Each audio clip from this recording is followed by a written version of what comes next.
Welcome to the Norris Group Real Estate Podcast, a show committed to bringing you insights from thought leaders shaping the real estate industry.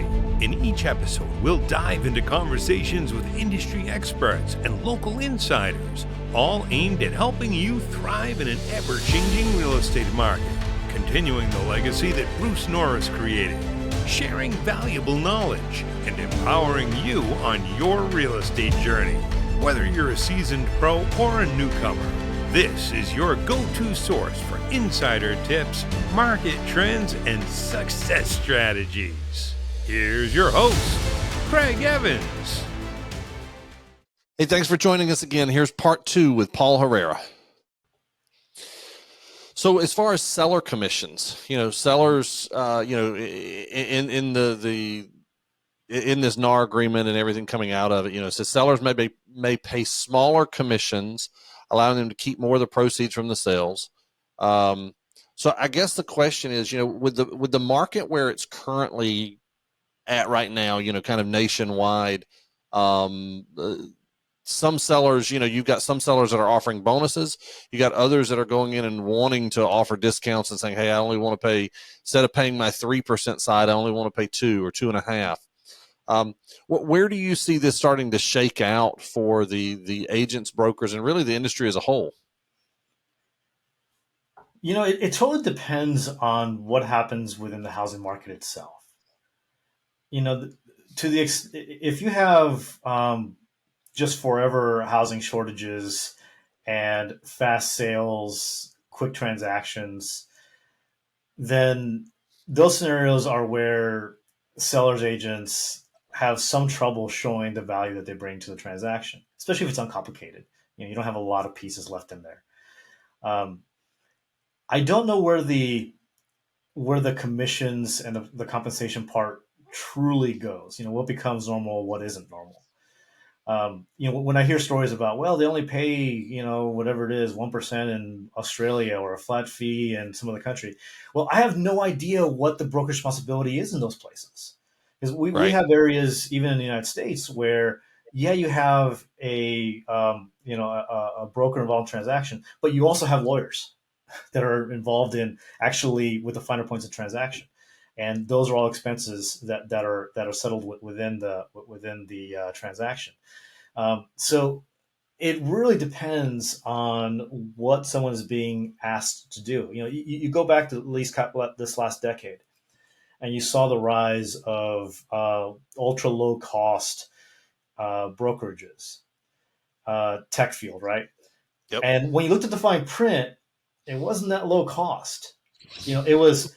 Yes, on the basics of it, just our basic involvement in your transaction, it was low cost. But then they started to, well, you want open house? Oh, you want this kind of marketing? Oh, so everything was a line item that got added to it that in the past was just covered.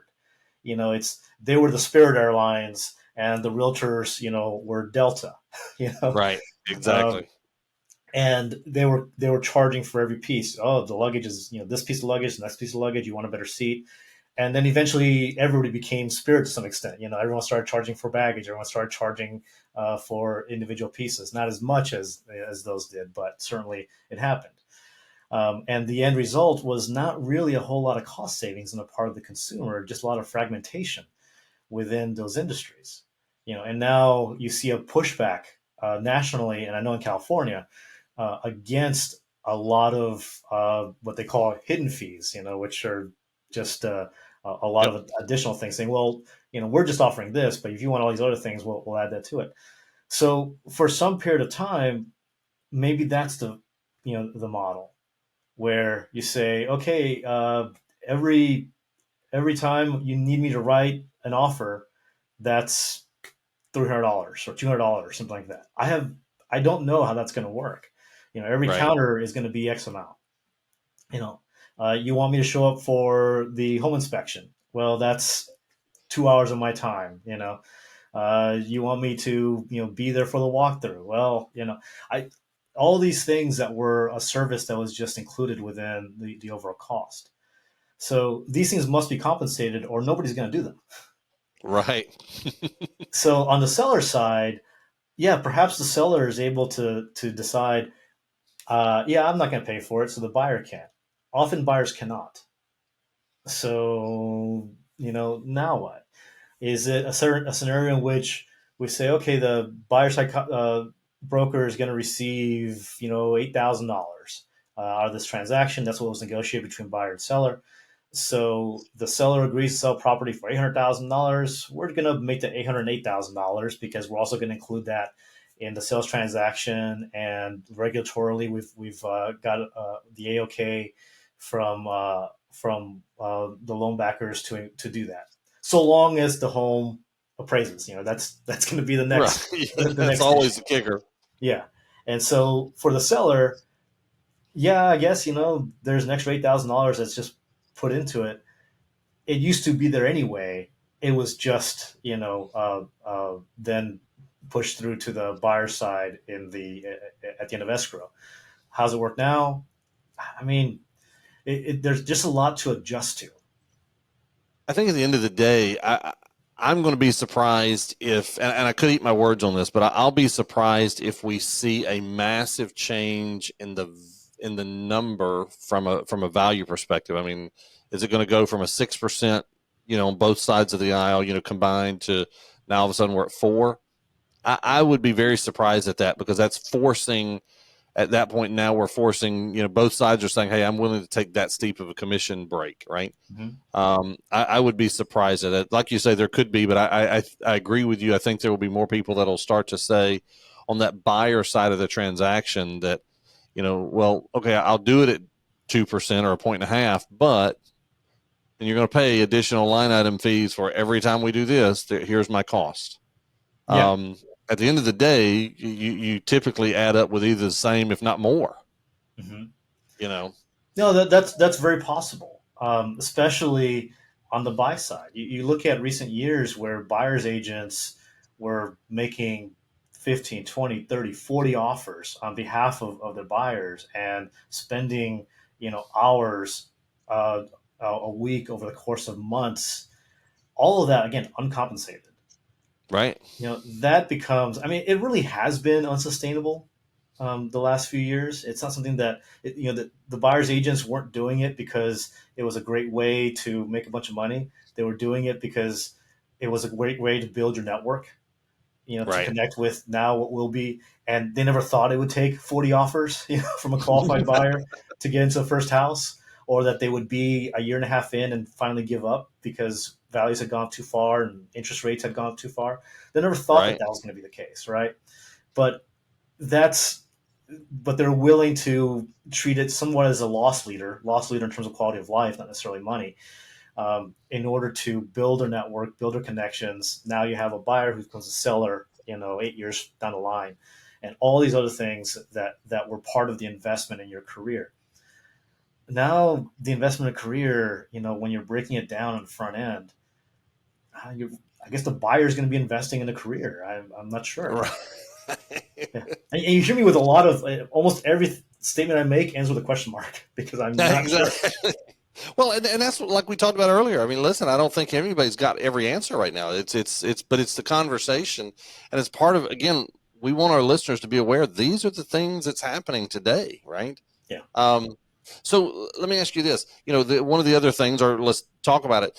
NAR is now prohibiting offers of compensation to be listed on the MLS. Mm-hmm. Do you think that is a big?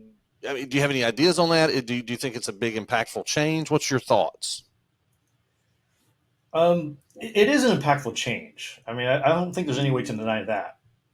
The cooperating compensation aspect of the MLS has been, by any measure, one of the driving values of the MLS. The fact that it was a binding contract in which once you enter into the sales agreement, that's what the compensation was going to be. Do you think that's an impactful change? In terms of procedure, absolutely.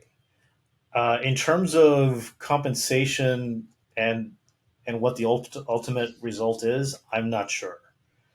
Because what will govern that now will be what the buyer and agreed to compensate their broker.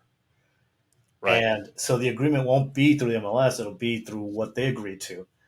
and then that goes into the transaction. Right. So to Right. some extent, the seller doesn't exactly know what that number is, and that'll become part of the negotiations as to, okay, I agreed to pay my agent 2%, and now we're going to talk about who's going to pay that bill. The reality is now that we're saying, hey, there's no offers, nothing can be listed. Mhm. Like you say, that definitely, because the seller side of it would always go to that agent, but the buyer side can oftentimes be viewed as an enticement to show my house above someone else's. Right? Yeah. We're willing to pay another half a point to the buyer side. Right. Mhm. So now that's really off the table. I guess my question is, as I'm looking through that process, is it a change, or is it just like you say, is it a procedural change? But at the end of the day, the buyer side will now be back to the negotiated price they've negotiated with their client. Yeah, I mean, there will not be.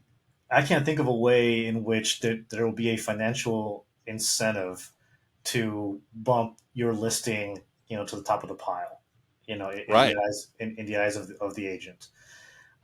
So that that does potentially go away. Um, I guess you can make offers to. Yeah, so here's a question, and I don't know the answer to this, as to many of these things. But you can't offer compensation, right? But can you say seller has agreed to cover the buyer side commission as you've negotiated with your buyer? So at least you know it's covered. You know you're not fighting Yep. that fight later on. Is that a thing that becomes the item that makes a difference? I have not thought about that question. Yeah. And could you list that? Hey, we'll agree to pay buyer side up to X. That's an interesting. That's an interesting point that I hadn't thought about. Up to X might be where we get in trouble there. Right. Right. But seller will has agreed to pay buyer side commission, which would not be binding, by the way, with MLS. It'd just be a, hey, by the way, seller has said so. Right. But if you come to me with 10%, then it's probably not going to Well, happen. and that's the thing where you'd have to look at it and see. But so, do you see the new rules from NAR? Do you see it? Is it a good thing for buyers and sellers? Do you think? Do you see that these rules? And again, it may be a correct. I just don't know yet. But do you see that that one side of the party wins out from these rules? I'm not sure that there's a winner, other than the attorneys getting their 33% or whatever it is they picked up on their side of the settlement. Um, there is clearly a loser, and that's the buyer. The Yep. buyer absolutely loses, and there is no way to see this any other way, because they were receiving all of these services essentially for free. Whether the Right. seller makes out for this, I'm not entirely sure. And I want to caveat essentially for free in that they didn't write a check out of their pocket. Especially if you had a long time frame in which the buyer was being represented, and the buyer's commission wasn't being would take a year before it actually transmitted to anybody, or never happened at all. Right. So and eventually they did pay the broker was compensated. So there's clearly damage done to buyers in real estate. We just don't know the extent of it, and we don't know what replaces it. How do you see these rules? Well, let me ask that a different way. Do you think these rules are good for realtors?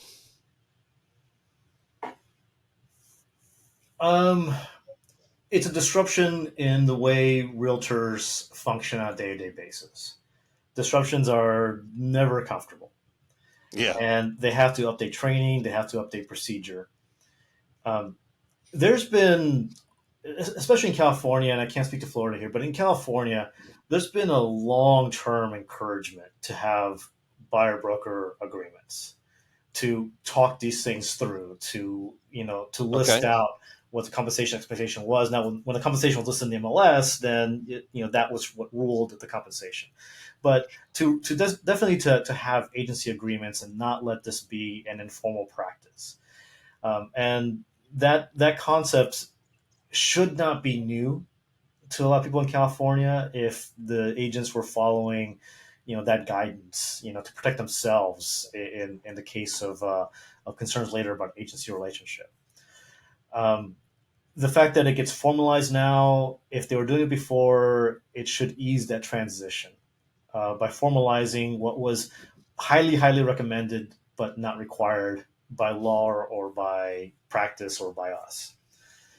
Um, so if that clarity means that the shadow of litigation and other types of liability clears up in many of these cases, then there's a benefit to realtors. Yep.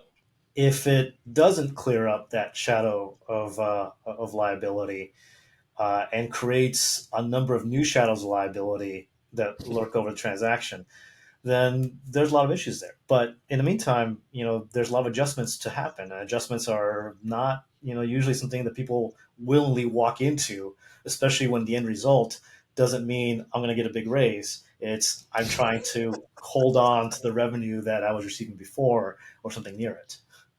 Well, I think that goes right back to looking at what we were talking about earlier. Where do they set the guardrails, right? Yeah. So, well, listen, let's do this.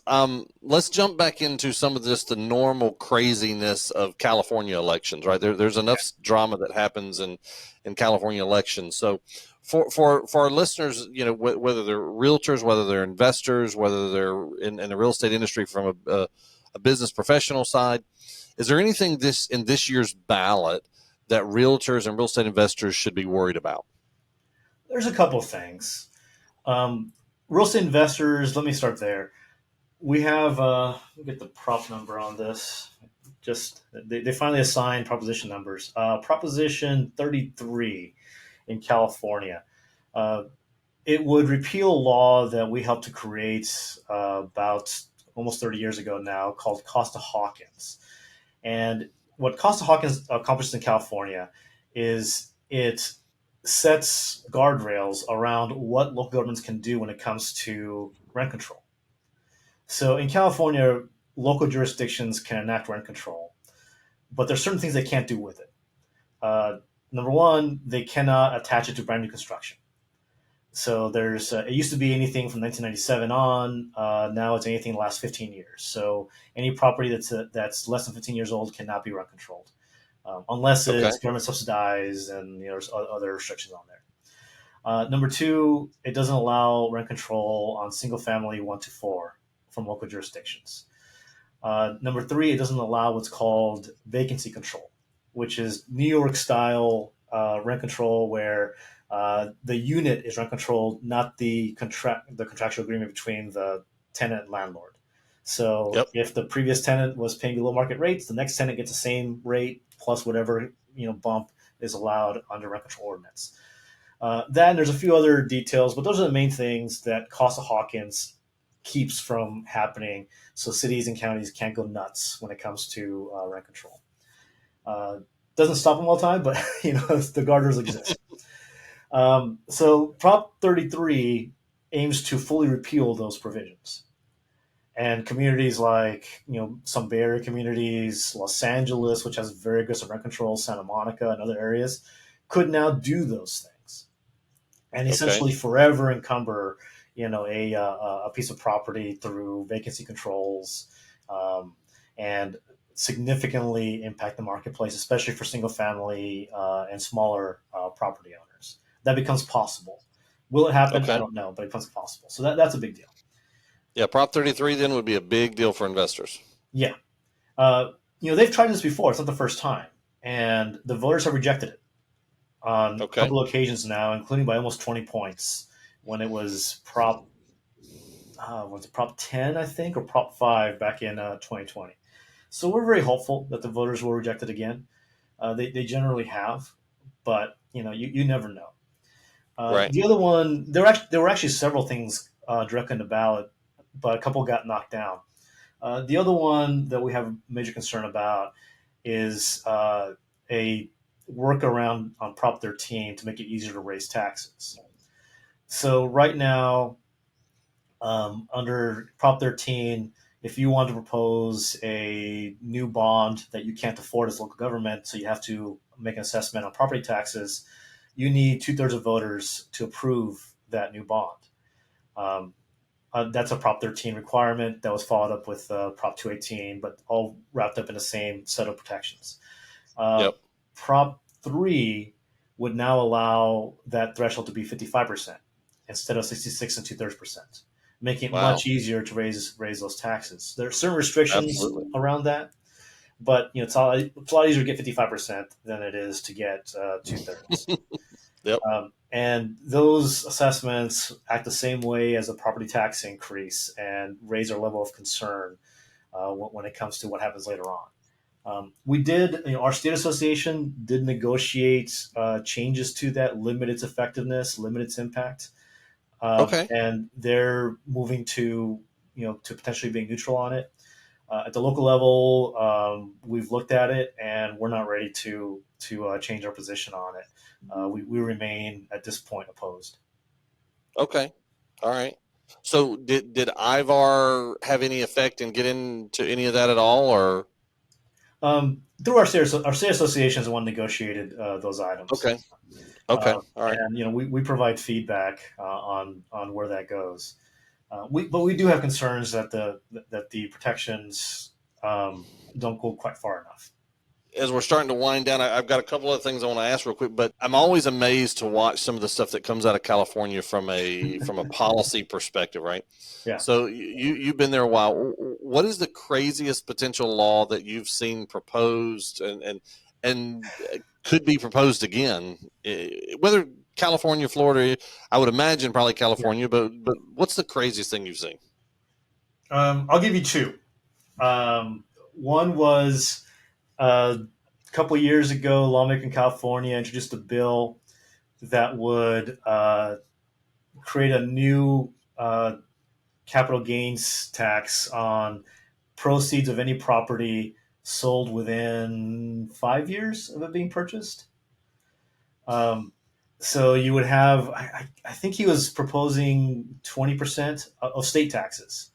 So if you bought a home in 2019 and sold it in 2013, you probably had $300,000 or $400,000 in increased value, and you'd be facing a bill for some $60,000 to $80,000. And this did not exclude in primary residences or anything else. That was wow. And the idea was, well, these are speculators. Like, a lot of people, for whatever reason, they get married, to get divorced, they're going to sell their home. But more than anything, we already have capital gains laws. We already have taxes. This is in addition to. Yeah, that's crazy. Yeah, they walked away from it fairly quickly after the problems started raining down. The other one we actually just mostly defeated this year. It's a pets and housing bill. Did you hear about this? Pets and rental housing? No. So, a lawmaker proposed a bill that would make it illegal for rental property owners to deny a tenant the ability to bring a pet into their unit. In fact, they would not be allowed to ask whether the tenant was planning to bring a pet when they were negotiating a lease. They also would not be allowed to charge any kind of additional deposit or pet rents. And the definition of what was allowed was what's in the California definitions, which is essentially, I read what the code says is any animal that is commonly considered to be a household pet. That's the definition. So that's as specific as it got, right? So if you're a property owner, you have insurance issues, potentially. You clearly have maintenance issues to address. I'm a pet owner. I've got a dog. I love my dog. My dog's, still, I've got to fix stuff. Yep, that's it. Yeah, he likes to, be let out and rub his nose against the door, and I've got a, brown spot, from his dirty nose rubbing against the door, so I got to go and clean that up. But there were just no limits to this thing, and we negotiated and finally got knocked down so that It only applies to one pet. They can still charge a pet deposit. They can still charge a small pet rent. And more importantly for us, it only applies to residential projects where there is a requirement for on-site property management, which is 16 units or more in one project. Okay. So single family, Okay. 1 to 4, even if you've got a 15-unit building, you would not have to be required to accept whatever pets the tenant is bringing. And has that been approved already, or is that coming up on the ballot? No, that's in the state legislature. So Okay. that moved on from the first house. I believe it's still legislature's been on vacation since early July. They come back next Right. week. Oh, it's always fun hearing the different ideas that our lawmakers come up that they actually spend time trying to validate their reasoning why it makes sense, But You know where it gets listen, you know where that gets complicated is that if you walk, I don't know if you've ever met with lawmakers in Sacramento, but no. if you walk around and you meet with lawmakers and you walk into these offices, it's a lot of 22 to 25-year-olds. Because it's kind of an entry level job, that you get some Right. older chief of staff, but a lot of young staff up there. And my guess is that the homeownership rate in capital offices is somewhere in the 20s, right? Many of them have not signed a lease in their own name, much less purchased a home. And so the reality Right. of what happens, like they understand it from the consumer side. They don't really have the experience to understand what they're getting involved in. How can people, as they're coming out, how can people connect with IVAR and the different associations that are out there? How can they connect and see and stay in tune with what's going on and what you guys are doing on local levels? Each association sends out communications. If you're a member of our association, we're probably sending you information Right. that you're scrolling past. But I encourage you, especially as we get into election season and things you want to know more about, to take a look at those. They're pretty quick. Read the information coming out. Come out to our membership meetings. Get involved. We encourage people to be a part of that. Reach out to me directly. I get surprisingly few phone calls from members.